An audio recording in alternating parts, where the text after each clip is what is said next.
നമസ്കാരം, ഞാൻ Vrinda Arun. Chemmannur international jewellers Kaumudi ഹെഡ്ലൈൻസിലേക്ക് സ്വാഗതം. Presented by NCDC. ഇരുട്ടിലാക്കില്ലെന്ന് മന്ത്രി. വൈദ്യുതി പ്രതിസന്ധി രൂക്ഷമായ കേരളത്തിൽ പവർ കട്ട് ഒഴിവാക്കാൻ പരമാവധി ശ്രമിക്കുമെന്ന് മന്ത്രി M. മണി. കേന്ദ്ര പൂളിൽ നിന്ന് വൈദ്യുതി വാങ്ങുന്നതിനെ സ്വാഗതം ചെയ്യുന്നു.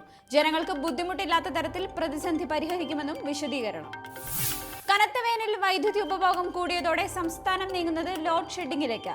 അണക്കെട്ടുകളിൽ ജലനിരപ്പ് താഴ്ന്നതോടെ ഉൽപാദനം കുറഞ്ഞതും ഇരുട്ടടിയായി. എന്നാൽ ഉടൻ പവർ കട്ട് ഏർപ്പെടുത്തുന്നത് സംബന്ധിച്ച തീരുമാനങ്ങൾ സർക്കാർ ആലോചിച്ചിട്ടില്ലെന്ന് മന്ത്രി. നേതാക്കൾക്കെതിരെ നടപടിയില്ല. CK പത്മനാഭനും AN രാധാകൃഷ്ണനും നേരെ അച്ചടക്ക നടപടി ഒഴിവാക്കി BJP.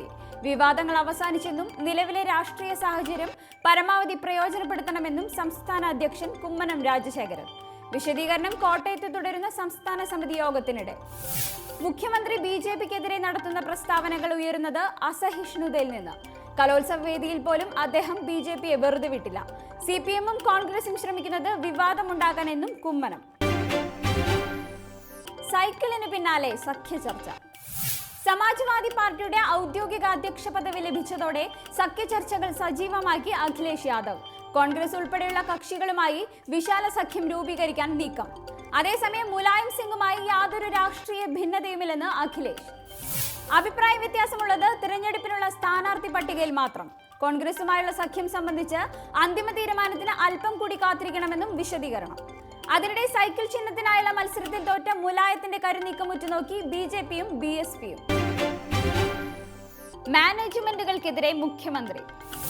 സ്വകാര്യ മാനേജ്മെന്റുകൾക്ക് മുഖ്യമന്ത്രിയുടെ വിമർശനം. പലരും വിദ്യാഭ്യാസ സ്ഥാപനങ്ങൾ തുടങ്ങിയത് ലാഭക്കണ്ണോടെ. ഒരു വിഭാഗം ക്രിസ്ത്യൻ മാനേജ്മെന്റുകളും വിദ്യാഭ്യാസ കച്ചവടത്തിന്റെ ഭാഗമായി. അബ്കാരികൾ വരെ വിദ്യാഭ്യാസ സ്ഥാപനം തുടങ്ങി ലേലം വിളിച്ച് നിയമനങ്ങൾ നടത്തിയെന്നും പിണറായി. മാനേജ്മെന്റുകൾക്കെതിരെ അന്വേഷണം നടത്തിയിട്ടും ആരും പരാതി നൽകിയില്ല. വിദ്യാഭ്യാസം കച്ചവടമാക്കുന്നവരെ നിയമത്തിന് മുന്നിൽ കൊണ്ടുവരാൻ വിജിലൻസിന് നിർദ്ദേശം നൽകിയിട്ടുണ്ടെന്നും മുഖ്യമന്ത്രി. വിലക്കുമായി ചൈന. ഇന്ത്യയുടെ NSG പ്രവേശനത്തിന് പിന്തുണ അറിയിച്ച അമേരിക്കൻ നിലപാടിന് രൂക്ഷ വിമർശനവുമായി ചൈന. അധികാരമൊഴിയുന്നതിന് മുൻപ് നൽകേണ്ട വിടവാങ്ങൽ സമ്മാനമല്ല NSG അംഗത്വമെന്ന് ചൈനീസ് വിദേശകാര്യ വക്താവ്. ഇന്ത്യക്കെതിരായ പരസ്യ പ്രസ്താവന ഡൊണാൾഡ് ട്രംപ് അധികാരമേൽക്കാൻ ദിവസങ്ങൾ മാത്രം ബാക്കി നിൽക്കെ. ആണവ നിർവ്യാപന കരാറിൽ ഒപ്പിടാത്ത ഇന്ത്യക്ക് എങ്ങനെ NSGയിൽ അംഗമാകാൻ കഴിയുമെന്ന് ചോദ്യം. അങ്ങനെയെങ്കിൽ പാകിസ്ഥാൻ അംഗത്വം നൽകണമെന്ന് ചൈന. ഇന്ത്യയുടെ NSG പ്രവേശനത്തെ എതിർക്കുന്നത് ചൈനയാണെന്ന അമേരിക്കൻ സ്റ്റേറ്റ് സെക്രട്ടറിയുടെ പ്രസ്താവന പുറത്തുവന്നത് ഇന്നലെ. ഇനി ഇന്നത്തെ സ്വർണം വെള്ളി നിരക്കുകൾ.